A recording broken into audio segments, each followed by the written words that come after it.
El programa de hoy va a estar bien chévere. Bienvenido a tu programa, Fit con propósito. Y realmente hoy vamos a estar hablando sobre lo que es fitness, sobre lo que es fisiculturismo, así que ya estás escuchando lo que dónde estoy entrenando en un gimnasio. Y este gimnasio es bien peculiar porque en el área es el único gimnasio de esta categoría. ¿Y por qué es el único gimnasio de esta categoría? Es un gimnasio, número uno, no tiene ningún tipo de, no tiene clases, es todo equipo, como lo vas a poder ver en el video, y realmente es del mejor equipo que yo he visto.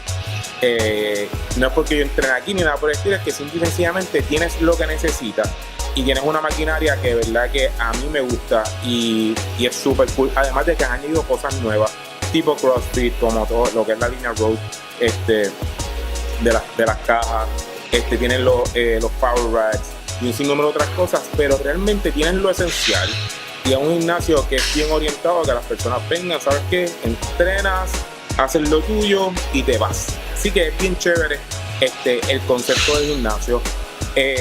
Tienes espacio para caminar, tienes un montón de cosas, pero es orientado usualmente a lo que es bodybuilding, a lo que es powerlifting, pero aún con todo y eso es tan y tan tranquilo que cualquier persona que tenga, pues, por ejemplo, que pueda, que quiera venir a entrenar y posiblemente lo que quiere es mejorar su salud, el gimnasio también se presta para eso. No es un gimnasio lo que llaman en la calle un meat market, ¿ok? Es un gimnasio donde va un montón de gente y está todo el mundo en el show off. No, es un gimnasio bien dado, que la gente venga a integrarse, a entrenar, simple y sencillamente a hacer lo que tiene que hacer. You're done and you're gone, ¿ok? Así que nada, te invito a que estés pendiente porque nuestro invitado de hoy, se llama Jonathan, es el dueño del gimnasio. Realmente es una persona con vasta experiencia y te puedes sorprender de todas las cosas que puedes aprender en esta entrevista. By the way, la entrevista va a ser en inglés, así que vamos a ver cómo mi inglés se maneja durante los próximos 20 minutos. Así que vamos ahora al show. So, like I said before, I'm gonna have like my guest today.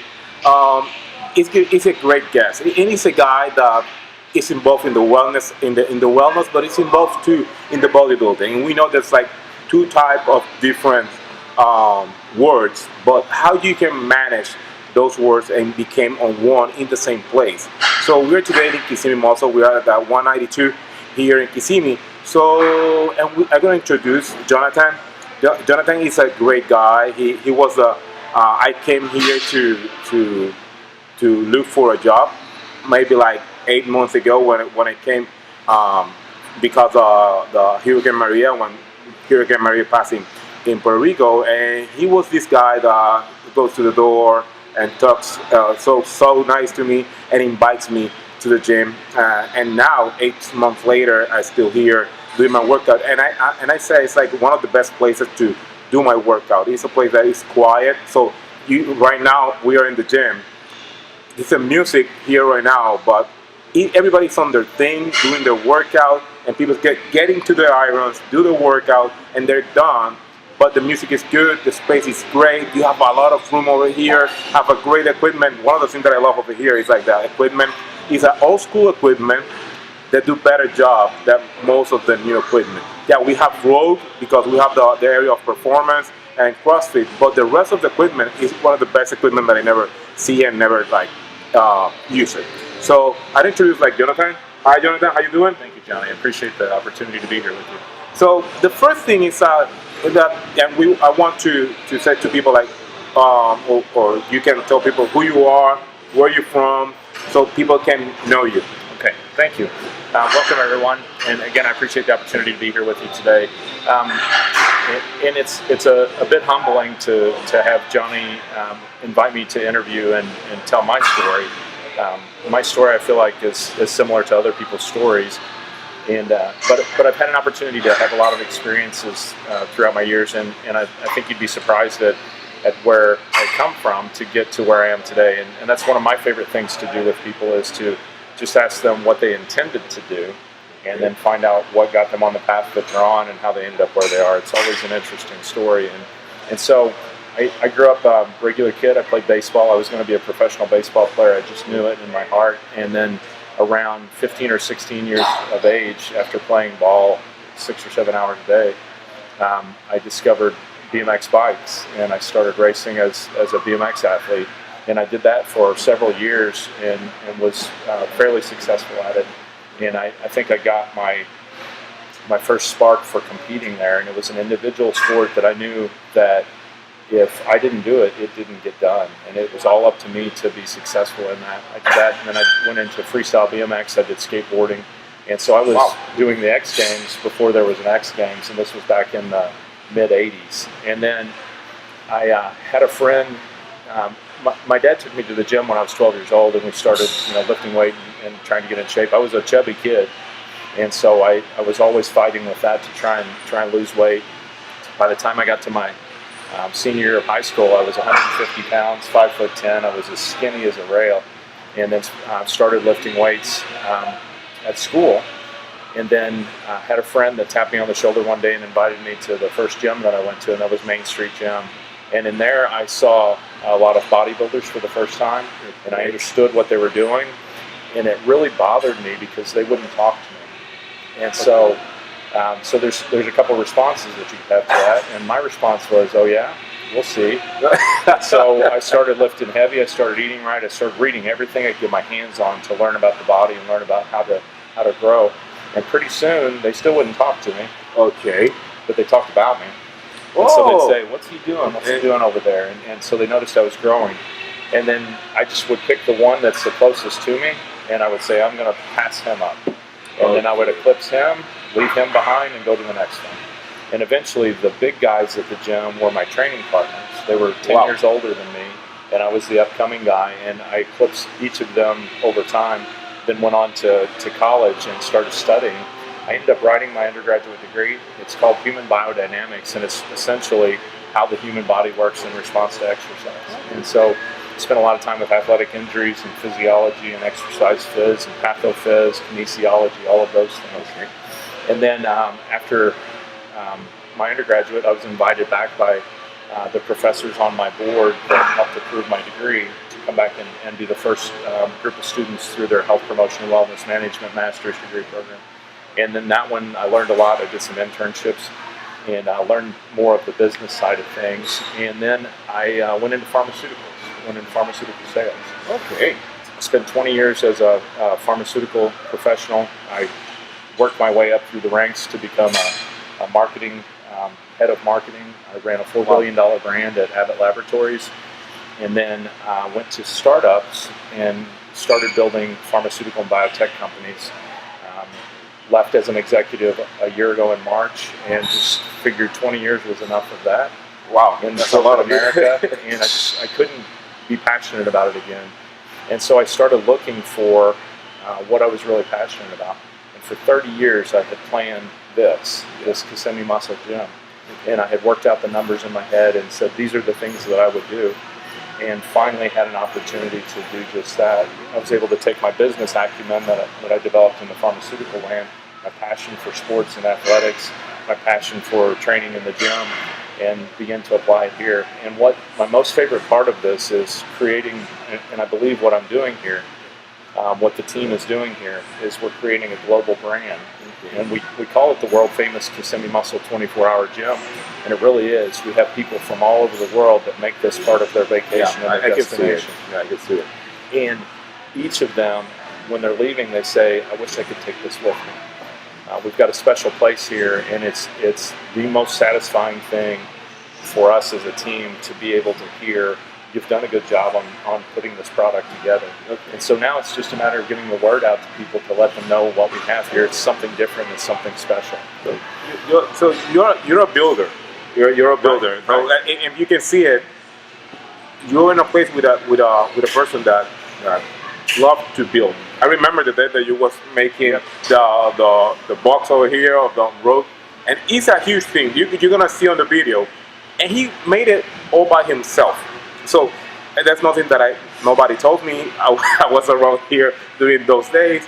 I remember that I saw the post on Instagram, all the boxes that were shipped over here, and you see a guy that have like a mentality. You know what? I want to do this. I want to achieve this, and And this is the mindset of people who want to build nobody who's like business, your body, or things around you're doing. So the thing is like you see this guy and this guy is like, you're 48 years old. Yeah. We're doing a workout, and when he told me his age, I said, okay. I thought that he was around my age. I'm 42 years old, and say, man, so you look so young and doing a great workout. So my next question is like, how you compare your training and your workouts with maybe like 15 years ago, and when you was like, I don't know, 33, 35 years old, and now that you got 48 years old? That's a great question. And I'll take you back to my 20s when I really first started as a bodybuilder, if you will. And I grew up lifting heavy. Okay. Everything I did was try to lift heavy, and I stayed in a rep range between 3 and 5 repetitions. I'd rarely go to 6 or 8, and I just wanted to get stronger. I wanted to move big weights around, and I had such a desperation to put on size and get bigger. Every day, that was my all-encompassing thought was, how am I going to grow today? How am I going to grow my muscles? Because I wanted to be a professional in bodybuilding. And so I really didn't do a whole lot other than bodybuilding. I'd do the school I needed to do, but everything was revolving around bodybuilding. And when you have such a desperation for something, you tend to get a little bit sloppy in the gym. And so my workouts, a lot of times I would lift heavier than I should have. Okay. I was young, so my body could take it.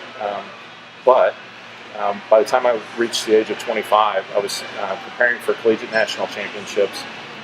Halfway across the country, first time in a national competition, and I injured my back significantly enough that it bothered me every day. And I trained for that competition. I ended up being second at that competition, made some mistakes in my final weeks of preparation, corrected those the next week, and I won the overall Mr. Missouri competition that next week.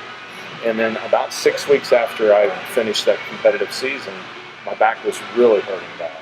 And within 3 months, I had significantly herniated a disc to the point where I couldn't even lift my leg. Wow.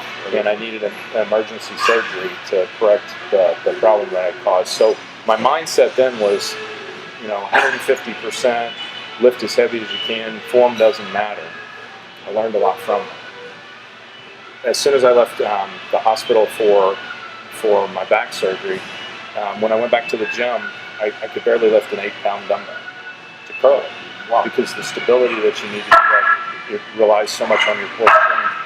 And so I remember how frustrating that was, how scary that was. And I was sitting one day and I thought, it would really take a lot for me to get into shape and compete in bodybuilding, but it would be a testimonial to anyone who's had an injury to say, this is what you can do. Wow. And so I picked a competition 13 weeks later, right after I had back surgery, and I said, I'm going to compete. And I wasn't working out at all. So I went from 0 workouts, just serious surgery, to 3 months from now I'm going to do a competition. And so I had to change my training dramatically. I had to be very careful, very focused. I had to stay in a straight line, not rotate too much. And I learned so much through that training that I was able to craft the way I train now.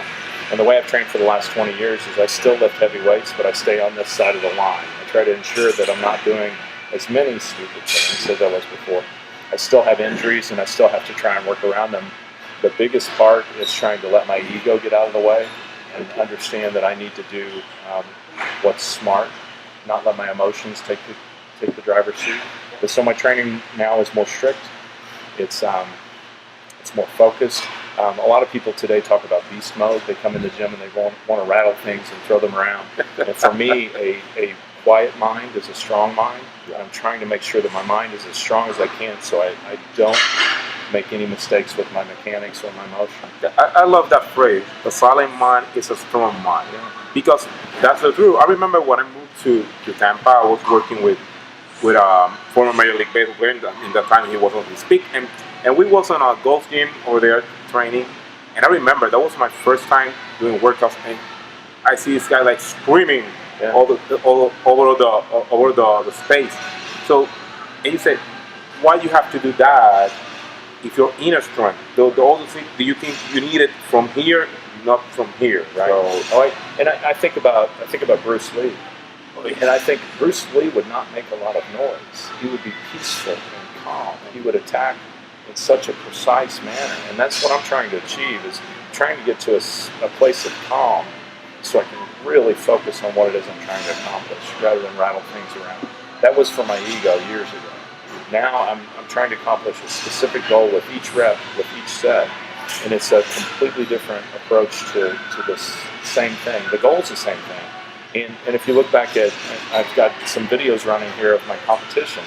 If you look back at where I was at 25 versus where I was at 45, so much bigger, so much leaner 20 years later. And that's after all those injuries. And so what that gives me encouragement for the world is everybody's got something that's happened. Everybody's got something that's wrong. And it's just finding a path to overcome that. Yeah, and the thing is like, now the question is like, because I can see it, how you put bodybuilding, and we know the bodybuilding is a risky sport, right? Because like you said, you try to lift so heavy. We're talking about Ronnie Coleman, how his body changed with all the surgeries and all the things. So now how you can see after, so because he was 25 when you have we're not talking about a guy that have 45 years old and have a surgery and say, okay, no. You have to change your mind at 25, 26 years old and have a new approach. And now how you see the wellness and bodybuilding, because they're two different things, how you can connect together right now. And one other thing that came from that, other than changing my training, is that injury changed my life. And I'll tell you how. I was teaching as a graduate assistant. I was teaching weight training. And I had a class that relied on me for their education and for their final grade for the course. And I thought, before my back surgery, that they found value in me because of the way I looked. And so I didn't want to go back to class. I lost 30 pounds since my surgery. I didn't think they would value me as an educator because I looked different. And my biggest epiphany at the age of 26 was they didn't care what I looked like. They cared what I knew. And they cared how I could help them. Say it harder so people can. They what? They didn't care what I looked like. Okay. They cared what I knew and what I could help them with. And that was a huge. It wasn't wisdom. It wasn't about my physical presence. It was about what I knew that I could help them. And so that was a huge change for me that allowed me to, because up until that point, everything was tied up in how I looked. Everything was literally, if I was going to go somewhere, I better look bigger than the last time I went there.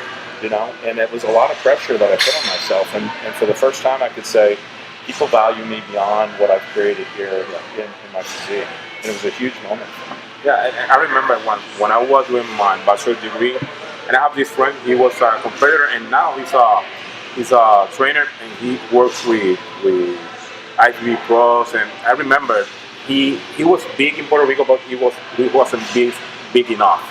Right. And I remember that we were in a class, and he told me, like, I went to the Olympia, and when I saw my size, I go immediately to buy a coat so I can put it around me, because all those guys that were so big. Yeah.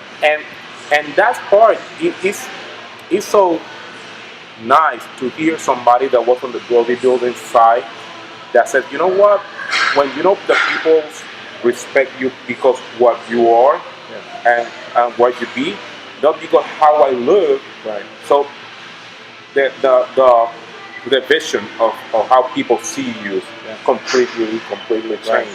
And that's one of the things that I really says that when I came here like 8 months ago, the first time that I met you, and you came across me, and you was like with a smile and said and welcome. It's so difficult because this sport is an ego sport. Who's a bigger guy? I'm gonna beat you, and I'm gonna make a laugh of you because you're smaller than me. Right. Not everybody, because there's a lot of that. That is a lot of that on the industry out there. And when I came over here, you can breathe none of that. Yeah. It's a space that you can say, you know what? I came over here to do my workout, came over here to do my training. I have a lot of equipment, a lot of cardio equipment. So when you came over here, so you're gonna see it. But everybody's doing their thing, and nobody's like making fun or or like, oh, look how he looks, or something like that. And that's a great space. And it's a common question that I get too. People will see our presence on social media and they'll say, wow, it looks like you have a lot of athletes to train with.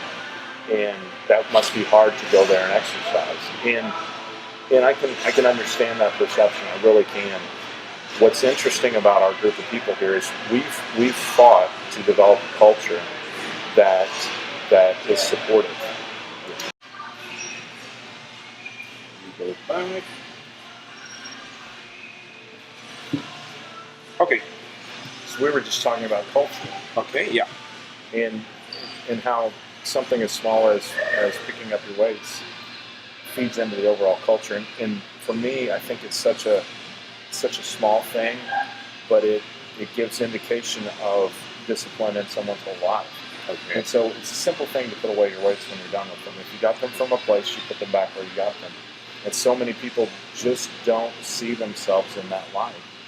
They see it as someone else's responsibility, or they see it as being above that rule. And we even have some members that because their weights are small, they don't feel like they need to put those up because everybody can lift them off of the machine. Yeah.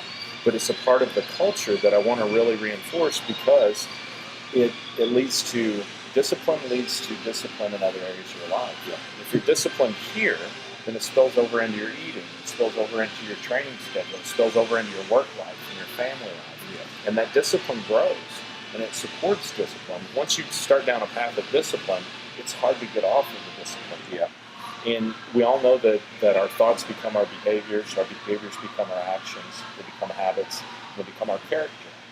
And it's, why not choose behaviors that support a positive character that benefits you in every area of your life? And so even little things, we make sure that we reinforce as part of our culture.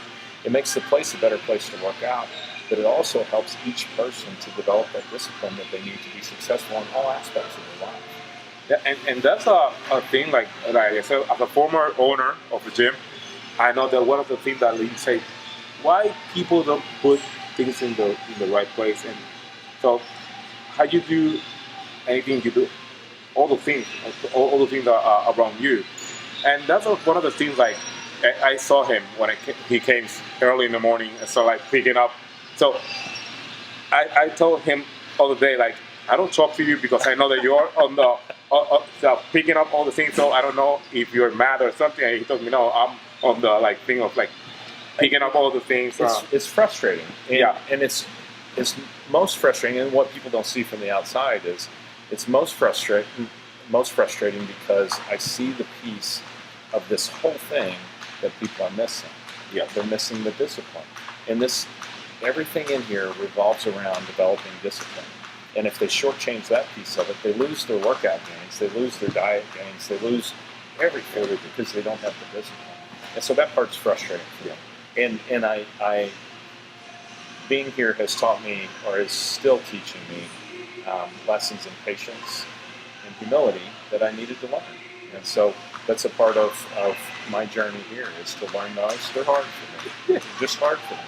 And the other things, like, I told that I came over here 8 months, but like 8 months before, but I started training here in January, more or less. And one of the reasons that I picked the gym is because the culture. And I told you when I start here, because I want to be in a culture of people that want to do their workouts, so I can see people like they're doing their thing, have nice body, because in that moment I gained like 30 pounds after Maria and all those things. So I started doing my workout every single day, and I came to a place that I said, okay, I can come at 6 a.m. where there's nobody over here, and it's great. But I can come right now at, I don't know, we're 11:40 a.m. and it's okay, because everybody's doing their thing, everything is on their place. So, and you can come and work out and have a culture of people that know what is a workout, how important and how serious is thing being in the gym. So you don't see people talking to other people and laughing and talking a lot louder. No, that thing doesn't happen here. So I came to a place when I said, you know what, I need a culture that pushed me to do the things that I need to do every single day. And it's not because somebody's telling me to do. It's because when you're in a place that you're surrounded people they're in the same mindset, you become the place. So that's one of the reasons that I came here. So moving to another part, you talk about nutrition and how you put the training and the nutrition, the percentage. Because some people say, no, it's like 40 or 70% of exercise and 30% of nutrition. Or the other thing is like, no, I go to the gym because I want to eat whatever I want during the weekend. And we know that doesn't work like that. Yeah. How you put the path about the percentage of the nutrition and the percentage of the training? It's a good question, and it's a common question, and I want to back up on both of those before I say that it's this percent or that percent, and just make the bold statement that people rarely miss it when they're missing it. They miss it on big things. They don't miss it on little things. And so what I mean by that is there's not a secret little isolation chest exercise that will give you the gains that you're looking for. It's consistency over time with basic things.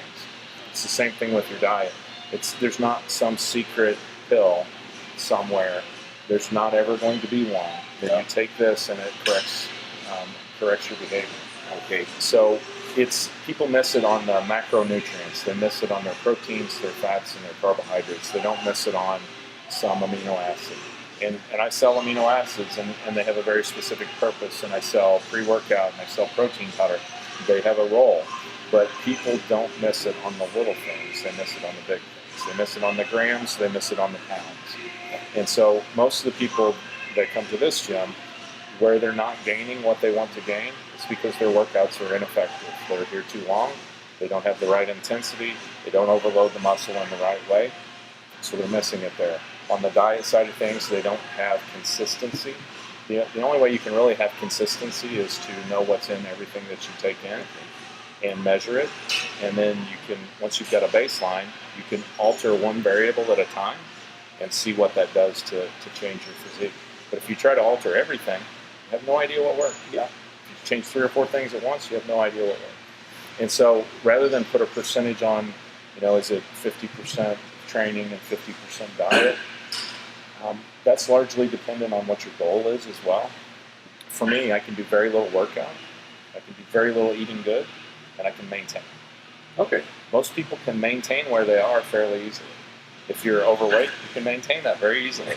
Yeah. If you're in shape, you can maintain that fairly easily. But to make a change, a physiological change in the body, is extraordinarily hard.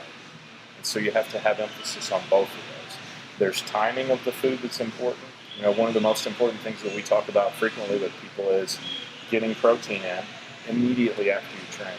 Yeah. And the big secret that most people don't know is if you add 5 pounds of muscle to your body, you burn 12 pounds of fat in the next year without doing anything.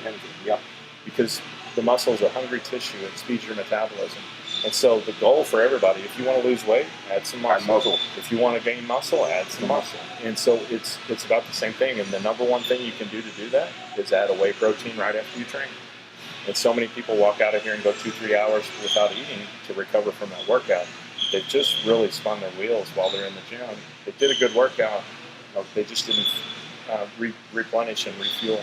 And so that's an important thing. And so if I'm peaking for a competition, I would say that my diet is 80% because I'm really just trying to hold on to the muscle that I've got in the last couple of weeks for a competition. If I'm off season and I'm trying to grow, diet becomes important, but that training is the stimulus that makes everything happen. So it really depends. Okay. But back to the original point, people rarely miss it on the little things. It's not the secret stuff. Yeah, I'll tell you what the secret is. I found out what the secret was several years ago. There is no secret. There's no secret. Yeah. There is no secret. It's just consistency, day after day. Also, every single day we came to the gym. So, and so we are finishing our interview. But 2 things.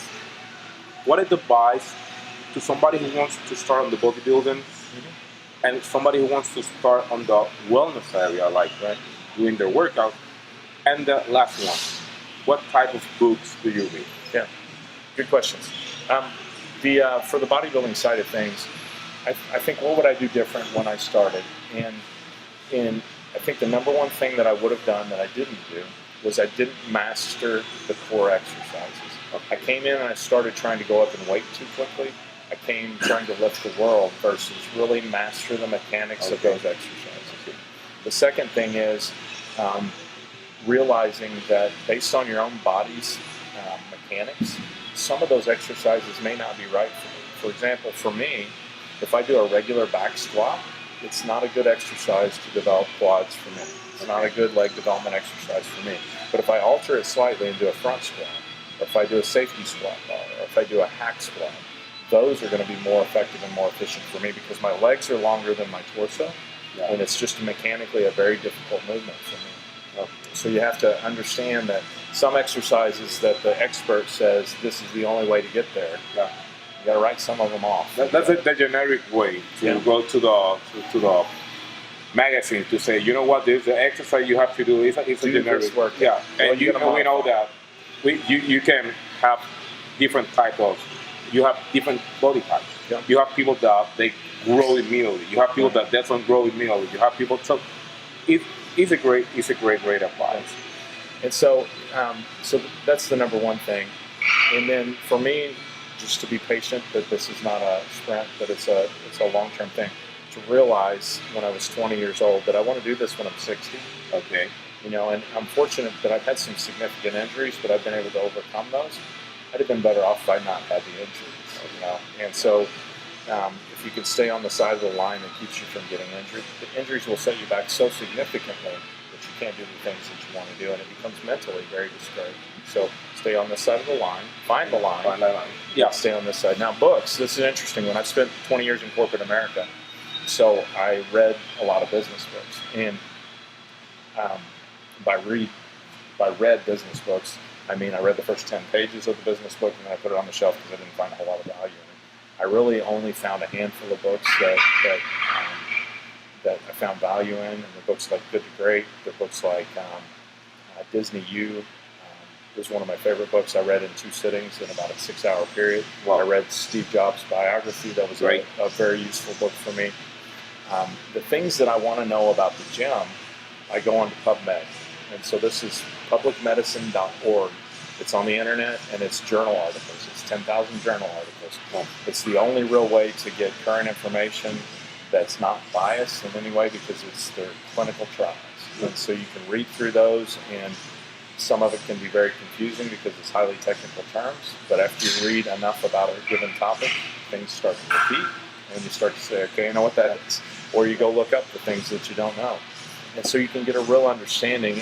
And for example, if I read all the literature on branched-chain amino acids, there is a greater weight of literature in favor of using branched-chain amino acids for working out than not using them. Okay. If you read the same thing about glutamine, it's about 50-50. I still take glutamine because I'm going to err on the side of caution and say if there are this many articles that say it's a positive and it's positive for overall gut health, then I'm going to take that product. Okay. And so that way you're getting away from somebody that's just trying to sell you the product, and you're getting to the real, actual, hard data. That's the things that I read about for the gym. So, have a great talk today. So, I'm going to put the address of the gym here on the interview, so you can see it. You can come over here. You can try for 3 days. You have you can try for 3 days. This is a 24-hour day gym that he was open 24 hours a day.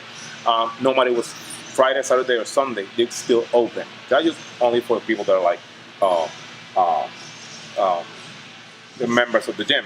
So we have a great talk, and you're gonna see footage of the gym, so you can see the gym, and I hope that you have all the information that you need, and hope that you enjoy this type of talk, because one of the things that I was talking to Jonathan behind the camera, it's like the conversation is like truly organic and genuine conversation. So, and I know that you're gonna say, you know what, I'm gonna go over there. If you're not living in Florida, you're not living in Orlando, when you saw this video, or maybe you're in New York and you're gonna came to Orlando to go to Disney, you're gonna pass over here, so you can have a nice workout. You're gonna have a great workout. They have a great space for nutrition, and the other things that I talked with Jonathan. It's like I work with another nutrition company, and in no way that's bother Jonathan. And the first thing that he told me was that you're the Herbalife guy. I say yes, but never was I feel like, you know what, that product this, my product did that, and it stayed in a line of respect. And you're gonna find this in this place, a line of respect for clients and for people that we're over here. So I invite you to pass over here. If you're in Orlando, you're in Kissimmee, or no matter if you came to the area and you're gonna have like a vacation, this is the right place to come to exercise. Jonathan, thank you for all, and a pleasure. And we see you the next week. Bye. Thank you.